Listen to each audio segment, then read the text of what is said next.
Dunia pasca Perang Dunia Kedua melahirkan dua kekuatan besar, Amerika Serikat dan Uni Soviet. Kedua negara ini muncul dari reruntuhan perang sebagai simbol kekuatan baru, membawa visi dan ambisi yang sangat berbeda untuk masa depan dunia. Amerika Serikat tampil sebagai negara superpower dengan ekonomi dan militer yang tak tertandingi.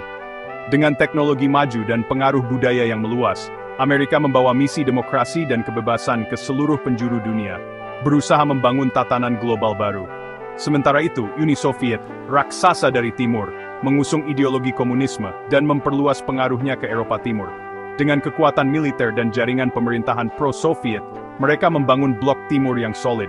Padahal, kedua negara ini dulunya adalah sekutu dalam melawan Nazi. Namun, perbedaan ideologi, kepentingan dan ambisi global segera memisahkan mereka, menciptakan jurang yang semakin lebar. Ketidakpercayaan tumbuh di antara mereka. Masing-masing mencurigai agenda tersembunyi pihak lain, sehingga hubungan yang tadinya erat berubah menjadi penuh kecurigaan dan persaingan. Dunia pun terbelah.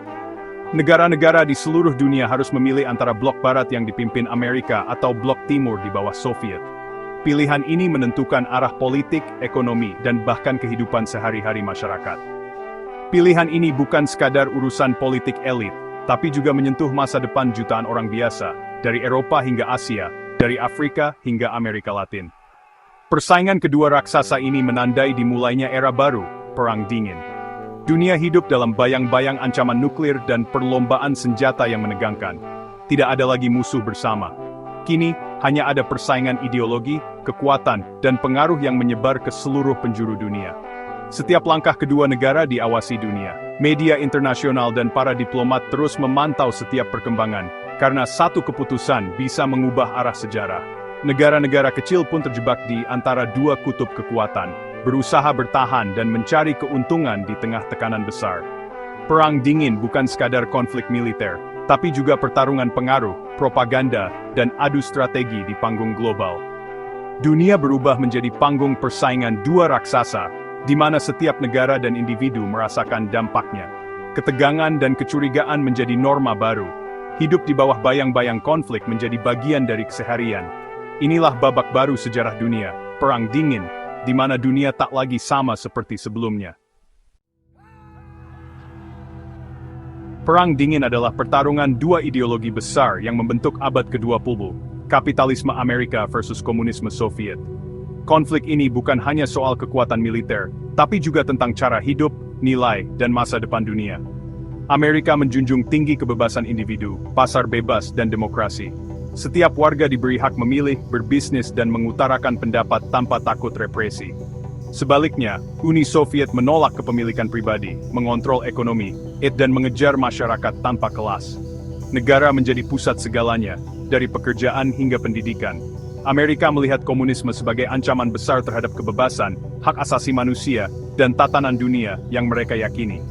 Sementara itu, Soviet menuduh kapitalisme sebagai sistem yang menindas, penuh kesenjangan, dan imperialistik, yang hanya menguntungkan segelintir orang.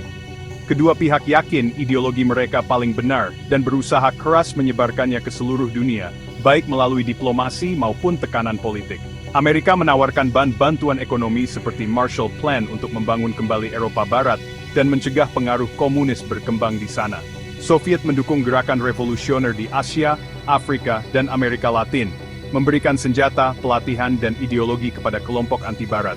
Persaingan ideologi ini meluas ke segala bidang, politik, ekonomi, teknologi, bahkan olahraga dan budaya pop, ikut menjadi ajang adu gengsi. Dunia benar-benar terbelah oleh keyakinan, propaganda, dan ketakutan akan pihak lawan.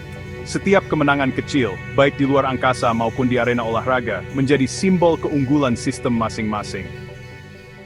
Perang Dingin bukan hanya soal senjata, tapi juga pertarungan gagasan, narasi, dan pengaruh di benak masyarakat dunia. Ideologi menjadi senjata utama dalam perebutan pengaruh global, membentuk aliansi, dan memecah belah negara-negara. Inilah inti dari Perang Dingin, pertarungan dua cara pandang dunia yang membentuk sejarah modern dan masih terasa dampaknya hingga kini. Ketegangan memuncak saat Eropa terbagi dua setelah Perang Dunia Kedua. Uni Soviet membangun zona penyangga di Eropa Timur, memastikan pemerintahan komunis berkuasa di sana. Istilah tirai besi muncul dari pidato Winston Churchill menandai perpecahan Eropa. Barat melihat langkah Soviet sebagai ancaman ekspansi komunisme. Amerika merespons dengan doktrin Truman, mendukung negara-negara yang terancam komunisme. Kebijakan containment lahir, bertujuan membendung pengaruh Soviet. NATO dibentuk sebagai aliansi militer Barat. Soviet membalas dengan Fakta Warsawa. Dunia kini berpikir yang saling berhadapan. Perang dingin resmi dimulai. Perang dingin memicu perlombaan senjata paling berbahaya dalam sejarah, di mana ketegangan antara Amerika Serikat dan Uni Soviet terus meningkat dari tahun ke tahun. Setelah bom atom Amerika dijatuhkan di Hiroshima dan Nagasaki, dunia menyaksikan kekuatan destruktif yang belum pernah ada sebelumnya. Soviet pun segera mengembangkan senjata nuklir sendiri, memulai babak baru persaingan global. Kedua negara adidaya menimbun ribuan hulu ledak nuklir dan rudal balistik antar benua, menciptakan ancaman kehancuran total yang membayangi seluruh dunia. Doktrin Mutually Assured Destruction atau M8 membuat kedua pihak takut memulai perang nuklir karena tahu akibatnya akan fatal bagi semua. Persaingan tak hanya soal senjata, tapi juga teknologi. Dimulailah perlombaan antariksa, di mana kedua negara berlomba menaklukkan langit dan luar angkasa. Dunia terkejut saat Soviet meluncurkan Sputnik, satelit buatan manusia pertama yang berhasil mengorbit bumi, menandai era baru eksplorasi luar angkasa. Amerika Serikat membalas dengan mendirikan NASA dan mempercepat program luar angkasa, berambisi mengejar dan melampaui prestasi Soviet. Soviet kembali unggul dengan mengirim manusia pertama ke luar angkasa, Yuri Gagarin, yang menjadi simbol kebanggaan nasional. Namun, Amerika akhirnya membalik keadaan dengan mendaratkan Neil Armstrong di bulan pada 1969, pencapaian monumental dalam sejarah manusia. Perlombaan ini bukan sekadar prestasi teknologi, tapi juga pertarungan gengsi ideologi antara kapitalisme dan komunisme yang dipertontonkan ke seluruh dunia. Inovasi berkembang pesat karena persaingan ini, mendorong lahirnya teknologi baru yang memengaruhi kehidupan manusia hingga kini. Dunia menyaksikan dua kekuatan saling unjuk kehebatan, dengan jutaan orang menantikan setiap langkah baru di bidang militer dan antariksa. Perlombaan senjata dan antariksa menjadi simbol utama Perang Dingin, memperlihatkan betapa besar taruhannya bagi masa depan umat manusia. Ketakutan dan kemajuan berjalan beriringan, membentuk dunia modern yang kita kenal sekarang.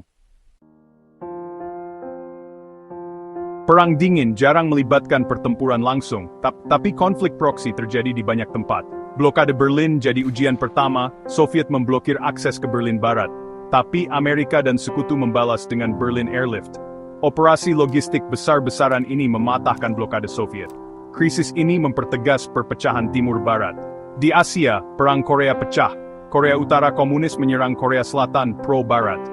Amerika dan PBB turun tangan, perang berlangsung 3 tahun tanpa pemenang jelas. Semenanjung Korea tetap terbelah hingga kini. Perang proksi menunjukkan betapa cepat konflik lokal bisa melibatkan kekuatan besar. DMZ di Korea jadi simbol ketegangan abadi. Perang Korea adalah contoh nyata bahaya perang dingin. Konflik proksi terus berulang di berbagai belahan dunia. Setiap konflik lokal berpotensi memicu perang global. Dunia hidup dalam bayang-bayang konfrontasi. Krisis misil Kuba tahun 1962 adalah puncak ketegangan Perang Dingin. Amerika menemukan rudal nuklir Soviet di Kuba, hanya 90 mil dari Florida. Presiden Kennedy mempertimbangkan serangan, tapi risiko perang nuklir sangat besar. Amerika memilih blokade laut untuk mencegah pengiriman senjata Soviet. Dunia menahan napas selama 12 hari, menunggu siapa yang akan mundur lebih dulu. Negosiasi rahasia akhirnya membuahkan hasil. Soviet menarik rudal dari Kuba, Amerika berjanji tak menyerang Kuba dan diam-diam menarik rudal dari Turki. Krisis berakhir, dunia terhindar dari bencana nuklir. Pelajaran penting, komunikasi langsung antara pemimpin sangat dibutuhkan.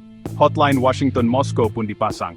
Krisis ini menunjukkan betapa tipisnya batas antara damai dan kehancuran. Dunia sadar, satu kesalahan kecil bisa memicu perang global. Krisis misil Kuba jadi simbol bahaya Perang Dingin. Setelah Korea, Perang Dingin memanas di Vietnam. Vietnam terbagi dua, utara komunis, selatan didukung Amerika. Amerika khawatir efek domino jika Vietnam Selatan jatuh ke tangan komunis. Keterlibatan Amerika meningkat setelah insiden Teluk Tonkin. Perang Vietnam brutal, penuh korban, dan sangat tidak populer di Amerika. Televisi menayangkan kengerian perang, memicu protes besar-besaran. Amerika akhirnya menarik pasukan, Vietnam Utara merebut Saigon pada 75. Perang berakhir dengan kemenangan komunis. Bagi Amerika, ini kekalahan pahit dan pelajaran tentang batas kekuatan militer. Perang Vietnam memperdalam luka sosial dan politik di Amerika. Perang dingin berdampak ke seluruh dunia, termasuk Indonesia. Banyak negara baru merdeka terjebak di antara dua blok. Beberapa milih netral, seperti Indonesia lewat Konferensi Asia Afrika di Bandung 1995. Konferensi ini melahirkan gerakan non-blok, dengan Indonesia sebagai pelopor. Namun, netralitas sulit dijaga. Politik dalam negeri Indonesia dipengaruhi persaingan global. Amerika khawatir dengan kekuatan PKI, mendukung kelompok anti-komunis. Puncaknya, peristiwa 1965 mengubah peta politik Indonesia. Soeharto membawa Indonesia ke blok barat, membekukan hubungan dengan negara komunis. Indonesia jadi sekutu penting Amerika di Asia Tenggara. Kisah Indonesia menunjukkan sulitnya tetap netral di tengah persaingan dua raksasa. Perang dingin membentuk arah politik dan masa depan bangsa. Tahun 1980-an, Uni Soviet menghadapi krisis ekonomi dan sosial. Gorbachev memperkenalkan glasnost dan perestroika untuk mereformasi sistem. Kebijakan ini justru memicu gelombang perubahan di Eropa Timur. Rakyat menuntut kebebasan, rezim komunis runtuh satu persatu. Puncaknya, tembok Berlin runtuh pada 1989, simbol berakhirnya Perang Dingin. Jerman bersatu, Pakta Warsawa bubar, Republik Soviet menuntut kemerdekaan. Kudeta gagal, Gorbachev mundur, Uni Soviet bubar pada 1991. Bendera merah diturunkan dari Kremlin, menandai akhir era. Perang dingin yang berlangsung lebih dari 4 dekade resmi berakhir. Dunia memasuki era baru, penuh tantangan dan harapan. Runtuhnya tembok Berlin jadi simbol kemenangan kebebasan. Akhir Perang Dingin membuka babak baru sejarah dunia.